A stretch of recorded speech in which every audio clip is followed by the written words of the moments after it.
Stay tuned for today's Antidote, brought to you by the Renegade Success Network. Today's Antidote features a healthy dose of thought-provoking insights and information for business owners, entrepreneurs, leaders, and nonprofit professionals. Each day since March of 2020, this program has offered that one thing to help you continue on your own unique pathway to success. And now, Renegades, we bring you Bob Graham and Tom Brush.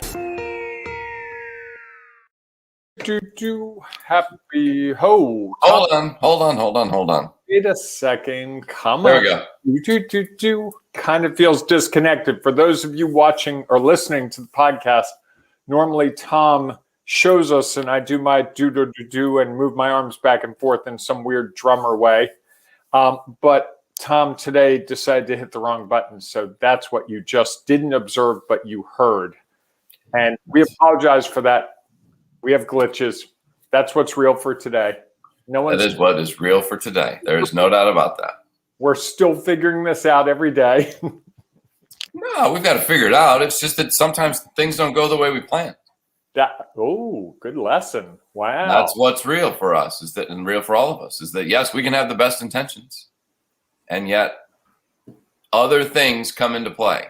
My mind came into play today, and I didn't shift buttons, and that made the difference. So it's a good lesson for everyone to know. You can have the best laid plan, and sometimes other things come in the way. So good morning, everyone. This is today's Antidote, our daily broadcast, where we try to help you take your next step, where we have a conversation around a topic. And our topic this week has been when they say no, whether your boss, your customers, your clients, potential clients. And as a part of that conversation, we hope that if you are watching this on Facebook Live, that you will, or YouTube, that you will add your comments, because we know how much that impacts what's going on. At the end of the show, at the end of the conversation, Bob and I will each offer our one thing, our antidote for this issue, this challenge, to help you maybe move forward. Maybe it'll be today that it benefits you, or maybe it's somewhere down the line. We also know that if you would add what you think is your one antidote, that might help someone else. So if you are listening to this on now we've expanded, right? Yeah. So now it's on Apple iTunes, it's on Spotify. What are the other places? Radio Public, Google Play. There are a couple others that I don't even have the list. I need to get the list and bring the list, but I did not prepare for the list today. That's okay. So I think there's 6 different places that you can listen to us if you're listening to the podcast. So we hope that if you are listening to the podcast, you will either like us, subscribe to our podcast, leave a review. That would be awesome. And share it with your friends and family and people who you think might consider themselves renegades, or who are thinking that there's some little renegade inside of them that's trying to get out. And they're trying to cut through the noise. Let me out. I want to be free. I want to change the world. That's the little renegade inside. That's the little renegade inside. I might have to clip that one. And that could be a really good TikTok, I think, even though I know nothing about TikTok. So if you know someone who is contemplating doing something a little bit different, a little bit unique, you might want to share this with them. They could also join our Ring of Renegades Facebook group, and we'll talk about more of that later. So enough of the introduction stuff. Let's get to it like we always do every morning, Bob. We celebrate. What are we celebrating today? It is National Kiss and Makeup Day. I got crickets. I literally have crickets from you on this one. All right. You didn't like that one? I'll give you another one. I liked it. I thought it was like National Kiss Day. And I was like, oh, okay. But then makeup. Well, what if I don't have anything to make up for? Do I not get to kiss someone? All right. I'll give you another one. I know you like the food ones. So how about National Banana Split Day? Never had one. Not a banana guy? I don't mind bananas. It's the like strawberry. It's all the stuff they put on. Oh, right. We learned this yesterday or the day before that you have issues with fruit. I don't have issues with fruit. I have issues when people think that fruit is part of a dessert. That's my issue. That is not dessert. I want to jump in with Tim's comment because it'll be relevant now rather than later. Embrace your renegade, but don't embrace TikTok. Is there an issue? Although I think TikTok can be very addicting. I think. And Tim also provides this, which is what I was going to say. How can someone never have a banana split? You have issues with fruit. Just face it, Tom. It's what's real for you. I don't have issues with fruit. And he's even using our lingo. I like that. I don't have issues with fruit. I like oranges. I like apples, especially green apples. I don't have an issue with fruit. My issue is that people thinking fruit is a dessert. Now that can be what's real for them. That's okay. It's just not what's real for me. And you see the banana split, and it's got like multiple kinds of ice cream. It's just got a lot going on. That's a lot. Tim says, "Nah, I'm not buying it." So, and folks, you may be wondering why we're having this discussion, and you may say this is a complete departure from what you were hoping or expecting, but this is actually how you get to know a person. This is really where you start forming a relationship. I now know that if I'm going to celebrate something with Tom, I probably should not get a pie. And I should not take him to a nice ice cream place that has really good banana splits. I didn't know that about Tom. We've spent hours together doing various things, and I didn't know that. So now I know something more about you. And that can help. In business, that can be really valuable. So you may say, what's this diversion? But you can see how organic, excuse the pun, this can be just in terms of we talk about the National Day, and there you have it. But Tom, why don't we shift gears? Because we've been talking all week about what happens when someone says no to you. You mean like when I say no to a banana split? Yes. Doesn't mean that I don't like ice cream. Doesn't mean that I don't like fruit. Just don't want them together. Something someone could learn about me. Okay. So do you want to carry the ball now, or shall I? Go ahead. I interrupted you, so you can. No, it's fine. I will confess to you, I don't remember exactly what today's topic is, even though you popped it up on the screen at 2 different points of time. Okay, so why don't I jump in? I'll at least get you started, react. All right, so swing the bat for us. There we go. So today, actually this week, our conversation is about when they say no. What happens when you say no? And we talked on Monday a little about what it means. Yesterday, we had a conversation about what it doesn't necessarily mean. And I thought that was a really good conversation. So if you haven't listened to that, go back and listen to what no doesn't necessarily mean. It's not about you many times. But I think so often we think it is. So today, now that we kind of know what it means and we know what it might not mean, today's conversation is around what's next. What happens when you get a no? And what your next steps, as we always like to talk about, what's the next step? Because you don't want to get stuck with the no. And that's a little bit about what we talked about yesterday, is about where your mind goes when you hear no. So now that we know that you have to take a next step, what's next, Bob, when you get a no? Well, I have spent a lot of time working on when someone says no, because it happens more often than not, believe it or not. I think that's a reality. If you're doing things that are renegade, people won't understand it initially as well as they might in 3 months, 3 years down the road. So I think that you get those no's. What I've learned is when I get a no, I have to think about all the people that have said yes to me prior. And that's one thing I do. The other thing I'll do is if I have a day where I get a couple of no's, I make sure that before the day is over, I talk to someone who understands and supports what I'm trying to do. They don't know I'm calling because I got 4 no's on calls. They just know, hey, Bob's calling. Oh, hey, what's going on? Oh, how you doing? Oh, Bob, that thing you're doing, how's that coming along? And I find that having that positivity cycle through gets me over that immediate feeling of, I'm a failure. Why did I do this? I should have done something else with my entire life. I'm a fraud. I don't know what I'm doing. It's over. Time to pack it in. Do you have to do a tax form if you only are in business for 2 months of the year? If you don't, but those are all the things. I mean, and I think lots of people have different things go through their head. How am I going to pay my mortgage? How am I going to pay for my kids' school? How am I going to put food on the table? How am I going to pay for insurance? How am I going to do this? How am I going to do that? That tends to bubble up for me when a no comes.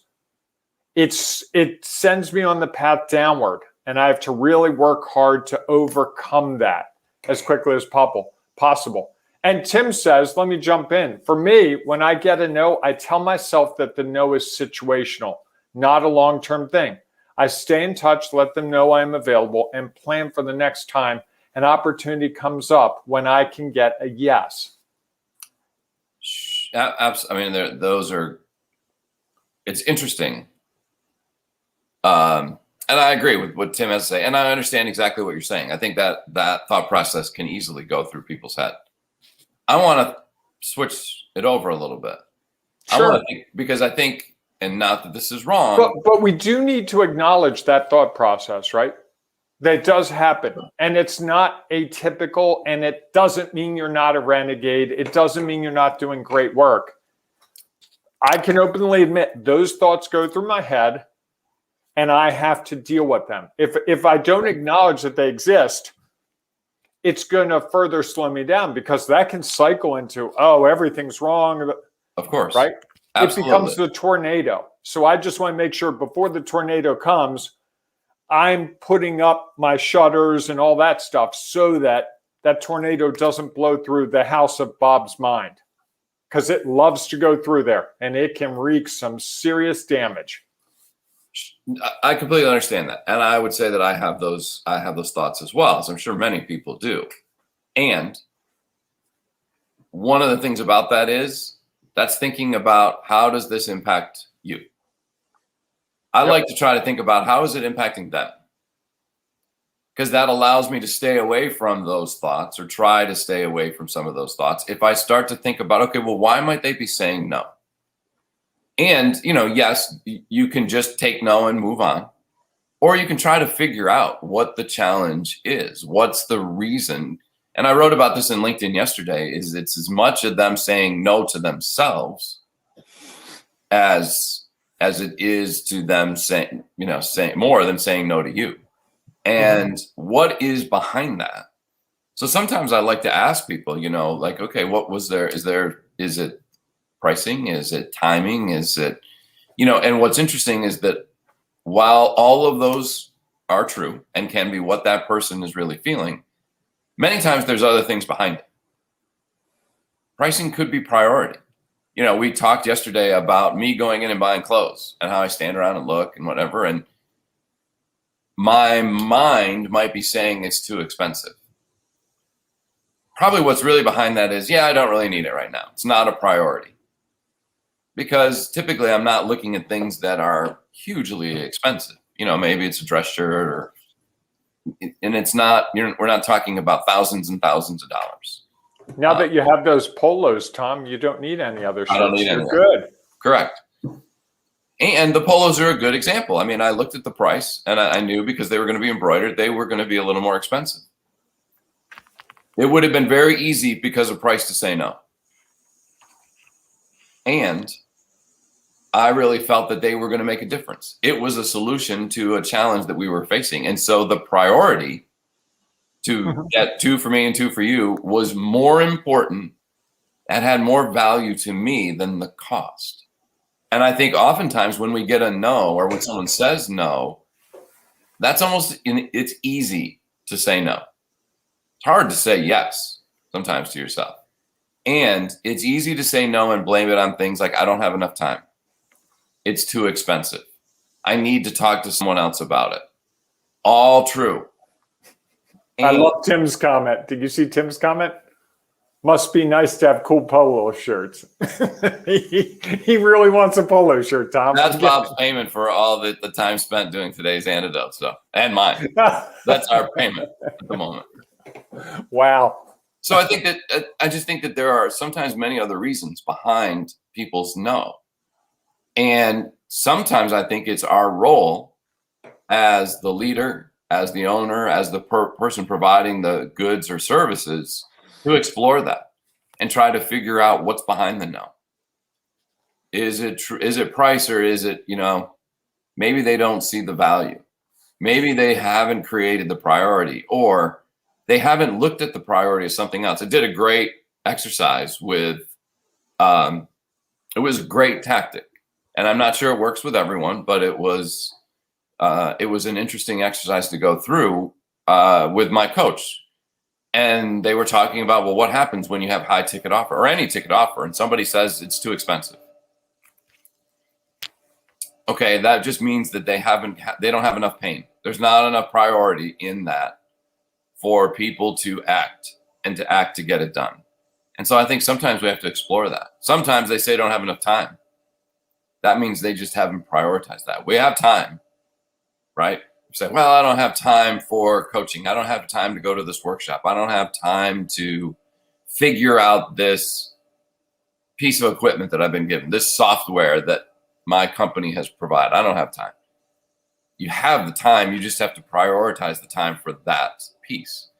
If you have a piece of software that you're getting in your office or that you are providing for your team, and it is going to radically change what's going to happen, you have to create a priority for that. We had that happen. We had a piece of software that we were using at an organization I was at that was really powerful, although no one in my team had ever been trained on it.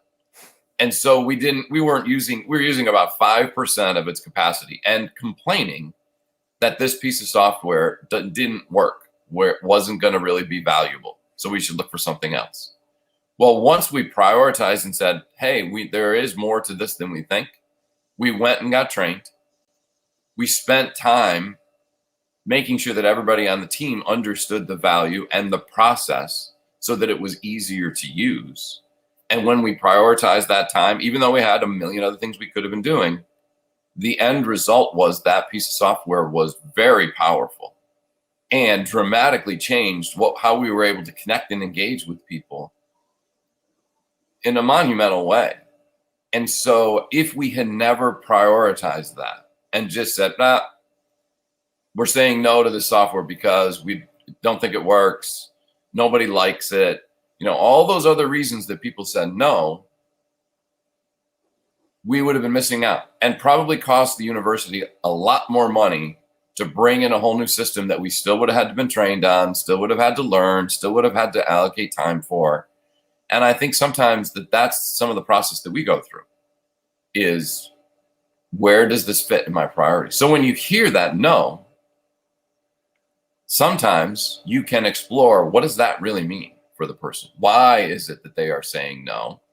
And we've talked about this earlier, not in a accusatorial, judgmental, just more as an inquisitive. I'm curious. You said this was a suit that you really liked and that you needed a suit to go out. So why are you now not deciding to buy it? What do you need a suit to go out for, Tom? I keep meaning to ask you. Are you clubbing in the evenings again? Now that the pandemic's backed off a lot, you're a big rave fan, right? You like to go to those raves, those pop-up parties that happen in old warehouses? Yeah, because I'm the one who sits here very calmly, usually throughout the show, and not very animated. And you think I'm the one that's out clubbing. Fascinating. I want to add into the discussion Tim's comment. Eventually, you'll send me a couple, and he means polo, just to shut me up, LOL. Because at some point, the pain could become significant enough that you just say, you know what? I'm just going to send Tim a couple of shirts. And that's what it gets to at some point. Right. We, in some ways, we either have to help our client customers identify and feel the pain enough that they say, oh my God, I have to have this. Or on the other side, the pleasure. Why do people go out and buy expensive sports cars? They're not in pain. Well, maybe they are. Maybe it's a midlife crisis. And usually they are looking for something that will bring them pleasure.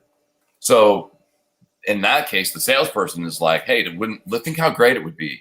Top down, driving down the highway on a nice sunny day, people looking at you like this. That's about how do you make them feel the pleasure and say, oh my God, I have to have this. So often that's not the case. We're usually solving challenges by what we're providing. And so people usually don't go searching for solutions if they aren't truly have some interest. So if the interest is there, we just have to find a way to help them see how this solution is really the answer to the challenge that they're facing. I like that. So Tom, we've hit that point. My favorite part of the program. Okay. What's your one thing, today's antidote, that thing that's going to change how we look at the world? It might not be today, it might not be tomorrow, but someday you'll look back and be like, oh, wow, that really changed how I looked at things. So I think I'm going to go back to where I started with this, because I think that's an important piece. I think, and I'm going to acknowledge that hearing no has a definite impact on us as the person providing any offer, asking for anything. And one of the ways to avoid going down that hole of despair is to think about them. Think about the person buying and why might they be saying no, and trying to maybe understand a little differently what's behind the no, and how can I better understand that in a way to then help them move forward and turn a no potentially into a yes. I love that, Tom. I think the fact that you acknowledge that we have that feeling inside is really important. We have to acknowledge that that could happen. And then from there, I agree with you. It's a matter of, okay, take a deep breath. The world's not crumbling. What can I learn from this situation? So that next time I'm closer to a yes, whether it's with this person or the next person. So I think that's really great. I also think the more we're able to do that and really focus on what can I learn from it, the less impactful all those other feelings and thoughts can be. If you let yourself go there, okay. And then you can also be like, okay, I'm going to let myself go there for 2 minutes and I'm going to feel bad and I'm going to, swallow up my pride and try to wonder what I'm doing. And then I'm going to go to the next. And I think the next time you go, okay, I'm going to allow myself a minute. Right. 30 seconds. The more comfortable we get is, you know what? I don't care about that stuff. I know it's there. I know I'm going to wonder it and I'll think about it, maybe sleeping at night. Right now, I'm going to focus on them. And what is it about them that I need to know more of? And I need to explore differently so that they can truly see that whatever they are seeking, I have the solution for it. I love it. Tom, it's time to wrap this puppy up. Do your magic and make sure you don't forget. I know it's prone to happen sooner or later. That group you're about to talk about is a private group still, right? Yes. If you are interested in joining the Ring of Renegades, or if you want to share your one thing, what's your antidote for today? Of what, when they say no, what's next? What's next for you? Because what's next for you is going to be different than what's next for everyone else. Please feel free to share it inside the Ring of Renegades. If you're not yet a member of our Ring of Renegades Facebook group, it's easy to do, easy to join. Just go to Facebook, search for Ring of Renegades. And all you have to do, because yes, it is a private group, you just have to ask to join and tell us why you're a renegade. And then you can become a part of our growing group. And that's a great way for you to stay connected and engaged with the community while you take the hard steps, the renegade pathway to help you find your own unique pathway to success. If you are listening to this on the podcast and not yet a member, we hope that you'll join us and become a part of that. And if not, we hope you'll share this podcast with others who sometimes struggle with a no, because this might be what they need to help them move forward because they feel like all they're getting is no's. Whether that's from clients or customers or from people who don't believe that they're taking the right path, that they feel like they have a different or unique or different thought about where others should go. So thanks so much for being a part of our show today. And hopefully we will see you inside the Ring of Renegades Facebook group, or we'll see you tomorrow morning, 8 a.m. Eastern time for our next edition of today's Antidote. Have a great day, everyone. Hey, embrace the renegade inside of you. Thanks for listening to today's Antidote, powered by the Renegade Success Network. The Renegade Success Network helps you confidently create your own unique pathway to success. To learn more about the Renegade Success Network and how you can take your next step, follow us on Twitter, connect on LinkedIn, or join the Ring of Renegades Facebook group. For full details on how you can join our community, go to renegadesuccessnetwork.com. Embrace the renegade in you.